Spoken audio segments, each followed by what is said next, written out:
Well, welcome back to Go By's Garage. We got snow. I'm ready to ride. I didn't do what I said I was going to do and get everything ready on the snowmobile for this year, but the trails were open a couple days, and we went out one day. We got some 40-degree weather coming, so all this is going to be gone. So let's get to this. I'll show you what I need to do. One is quite obvious. The last 2 years he has been ripping, and not in the good way. So let's pull her inside. I'll show you the rest of the stuff.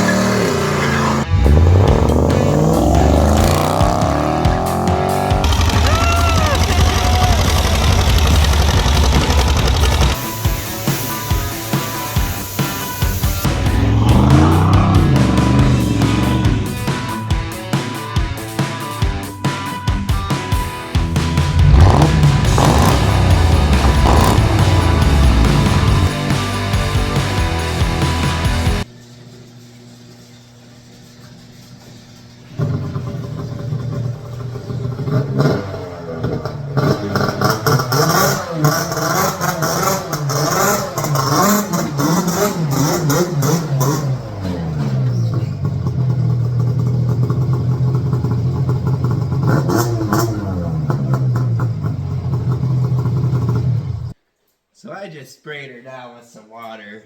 She's going to need a deep cleaning. I normally cover them really good. This time I didn't do it so good, so the railings got cedar tree things everywhere. I sprayed off half of it's down in the engine bay, I guess, whatever. But it's time to do some maintenance. It's been a good sled for 3 years now, and some things are popping up. I got studs coming out. Last year I had one go through the heat exchanger, the front one. I bypassed it, so I'm just running the ones down the slides, taking it easy. She didn't overheat with just that, but I want to do it right. We'll get on that. And I got a new track somewhere. You can't see it. It's right there. Just went ahead, bought a new track. We ain't doing studs. They are nice, but they start throwing them and they'll leave you, like what happened to me. We go up in the UP in the middle of nowhere. We go places we don't want to break down. So I'm going to go without them just to be a little bit on the safer side, because the track ain't that bad, but it is throwing studs now. I think there's 5 gone, maybe more, since we just went out the other day. And then I got some new sliders, one new wheel, and maybe we're going to throw some paint. We're just going to go through this thing good. And I got a seat coming. That's a huge one. So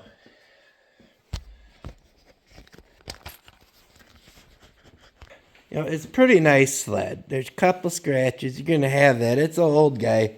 I think it's 04. A little rust here. I don't know. I might want to get those powder coated. I don't know if painting them will hold up. And I got some here because your big old boots always grinding on them. But she's got, she's heading on 14,000 miles. But she is a new motor. It's the 900. And it has piped and has clutches. It moves. So, yeah, like I said, it's pretty good shape. A couple scratches right here, but otherwise the hood's nice. There's no smacks. I'm gonna get me some new ones of these. The handles, dog, I guess. The guy before me. Really good thing to chew on, I guess. I don't know. I guess you'd think there'd be some better things to chew on. But I went with this guy right here. They're 1.25 inches tall. I forget what it is. There are so many different tracks you can buy. Who knows? But this one's all around. It says it's good for trail, it's good for ditches, good for making in the fluff in the burning new trails. Obviously, it's not good as not as the 3-inch paddles, but then on the trails, it ain't so good. So I just got a good in-betweener for everything. I've never actually done this before. I pulled the slides and suspension out before I had to do some repair on a different sled. But I guess we'll be pulling drive shaft, whatever that drives it. And, you know, I go through the diamond drive on these every year on this. But I think I got to pull off the bottom gear to get the shaft off. We'll see. We'll find out together, I guess. And hopefully the seat comes soon. I mean, it's a nice sled, but boy, that makes it look horrible. So let's get to it.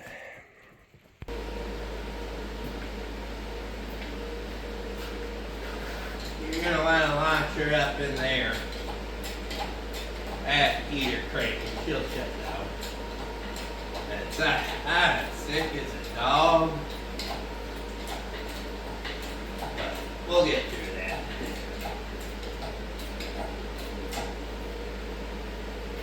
Whew.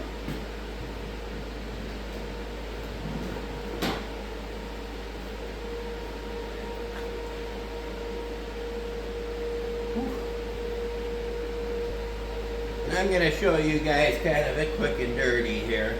I believe it's not that hard to do. We'll see. I'm, like I said, sick. It's just after the holidays. I've been filming for a Rambler. I'm trying to get stuff out of my way here. Right there. Got a 64 Rambler. We're going to get going here. It's going to be kind of fun, I think. But we'll get to that. I'm going to try to pump this out though. So there's 4 bolts here.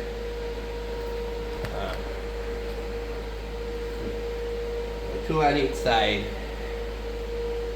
Then that will lower the whole suspension. And the track guide, I don't know what you call it, the whole deal that runs the tracks. We'll slide that out. And then we'll have to start taking apart the brakes and the gears so we can pull the drive shaft out. I'll show you guys. I don't know these terms, but it is what it is. I'll show you. You'll get it. This one I think is sometimes rough because it's a shaft. Some of them they'll turn. So you loosen one up, then you try to loosen the other one up, and then that rail just spins in there. So we'll see what we're getting into there. Sometimes you can break one loose, then tighten it up, go to the other side, then break that one loose. So it might be a little stuck. I don't know. I've had this for like 3 years. The guy before me broke the crank, went through stuff, couldn't figure it out. He took it in. He had the top end done thinking it was that. Wasn't that. Then he took it in and found out the crank was bad. So the motor supposedly was like brand new in about every way. Hopefully, fingers crossed, I don't have to deal much with that. But I did lose a lower jug gasket that I had to replace last year. You know, these things, it's always something. But we try to keep it minimum, so at least you ain't stuck out in the middle of nowhere. It's a different story if you're just riding around close by. Like I said, we go way hours up north in different states to go ride where no one is for miles. Luckily, my wife has a tool up, so we can be prepared that way and ride together because these are not comfortable unless you're little people. My wife's little, but I'm not so much. So let's get counting this out. Actually, also, before we do this, I'll bring you in here. There's the track tensioners.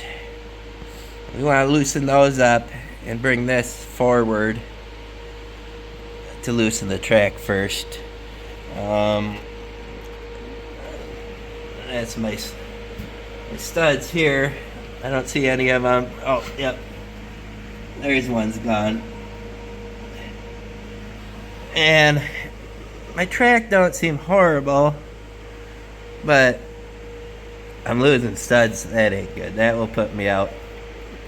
Or blow my motor if I don't catch the idiot light. So let's back these off, get the track tension off, and get this sucker out. Let's get moving.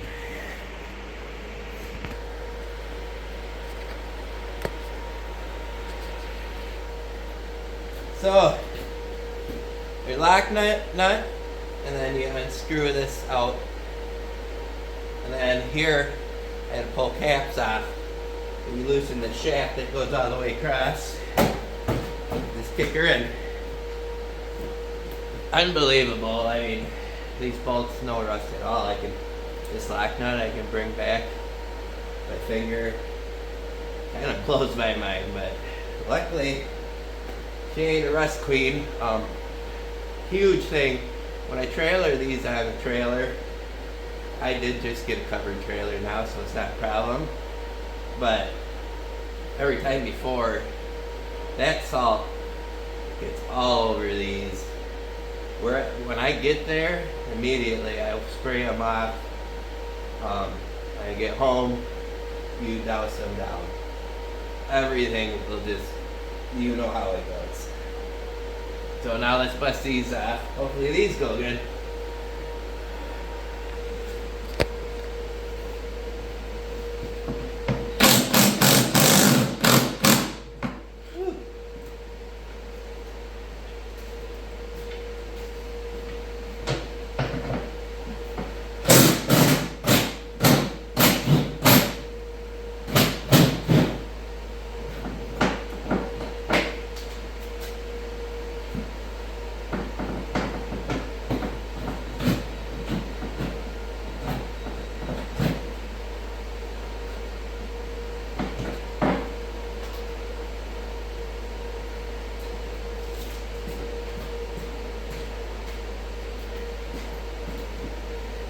Alright, I just put my hand up there.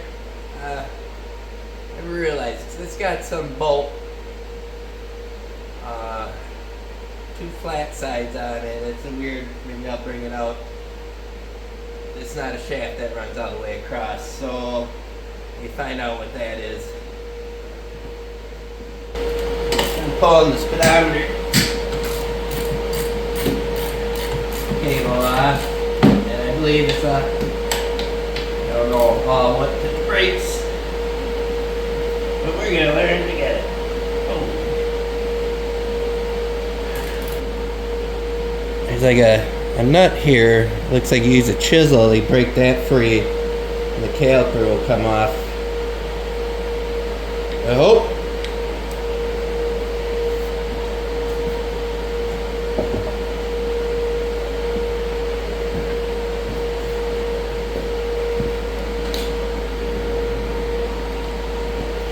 See if I can do this with you seeing me, I don't know. I was scared maybe it was reverse threads. But it wasn't really tight.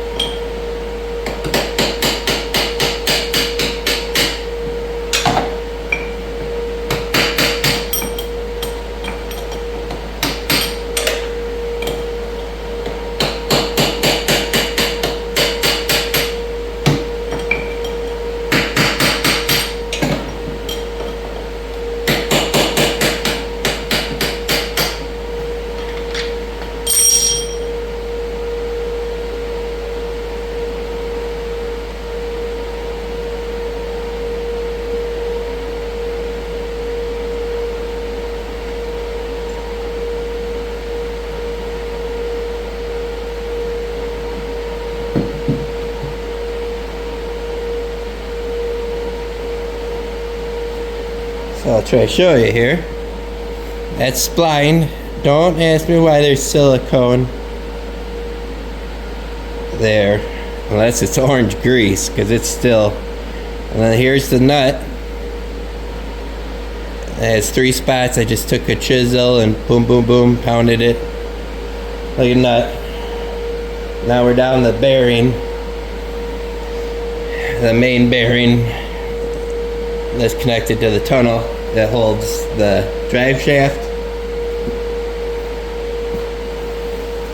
Next we're going to pull the secondary off, a little plug in the side, and it's an Allen wrench, Allen key.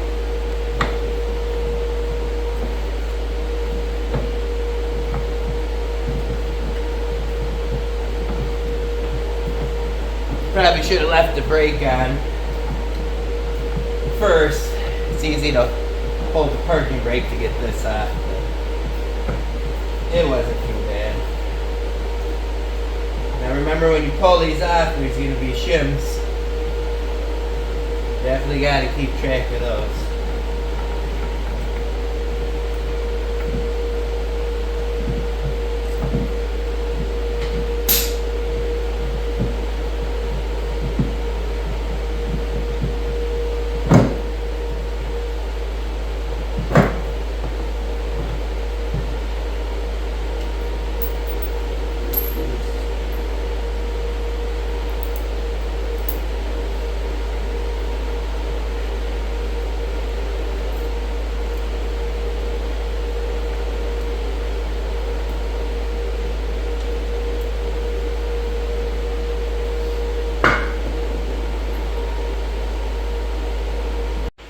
So, I guess on these, I thought maybe I just jumped the gun. You had to remove in here to do this. No, there's these main bolts that you can see here outside of the cover. You just got to pull those. I needed to do a clean and everything to mine anyways, so it doesn't hurt that I pulled my cover off anyways. I had to service it, I suppose, every year. With these, you're supposed to. It's kind of a pain. I really wish I had a drain plug. Maybe I should look into mine. Maybe I can drill and tap one on the bottom here. That would be really nice. So let's see if I can wiggle this off now. It might be a bear because it's gonna be holding up my track. And I don't know if I'll be able to do it holding on to a phone. So all I gotta do is slide this out. And so, well, let's do that. And if I find anything weird, I'll show you. Alright guys, I was able to pull that out real easy. I just had to hold the track up while I did that. So let's take a look at this. I want to see how this works. It's only like a quarter turn. Oh, I see. Can you see it? It would be right at the end of my finger. There's a little ball bearing that pushes out when you rotate this.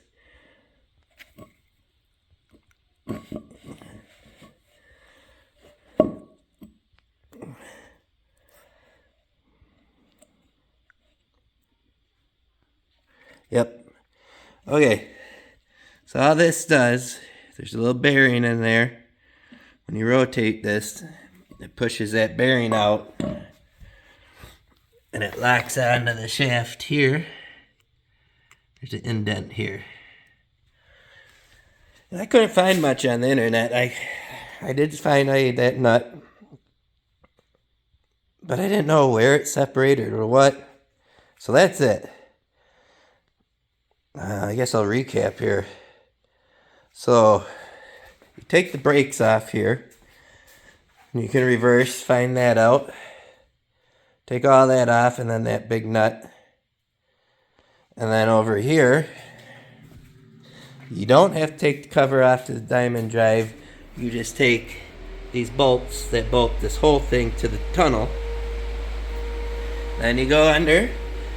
There's a little set screw in this.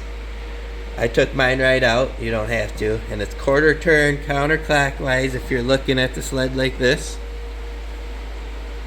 And then I just tapped on this housing here. This went in like this, but I just tapped on this housing and I finally got some movement. And then there it slides right up. So hopefully this helps some people out.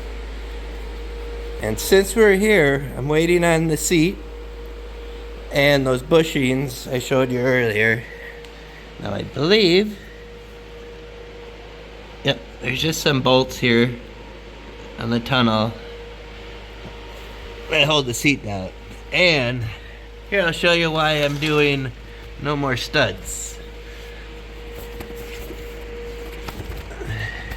Here's my front heat exchanger. And they dug right through that baby. And I'm guessing because I started having a couple fall out. And when they're loose, they fling out of the track more. Like quite a bit more. And they just gouge away. And I poured all my fluid right out. So we will be taking this out. Hopefully that's easy. Otherwise, I'll be taking the sled in. And I'm out, my dad just welded under here. But this has been done before once. See if I can zoom in. This was all done before they welded all that flat. So I'm gonna need here and here. That's an unbelievable amount. So, yep. There we have it. I'm gonna post this video. And I'll make a new video when I'm putting it back together, just because my camera is getting extremely full with a couple videos getting on it, and I'll show you how to put it back together. We'll put this track in here. Hopefully we got seat cover. I'll take that out. I think it's self-explanatory. I don't know. I'll dig into that heat exchanger deal. But we'll do that, and then we'll be getting the new track in, the new slides, plastic slides. We got those over here, and then a new wheel. I might be getting some more. So I'll see you guys in a week. Hopefully we get this thing top notch, ready, rolling, rocking, and we can burn some trails up. Thanks for watching. See you next week.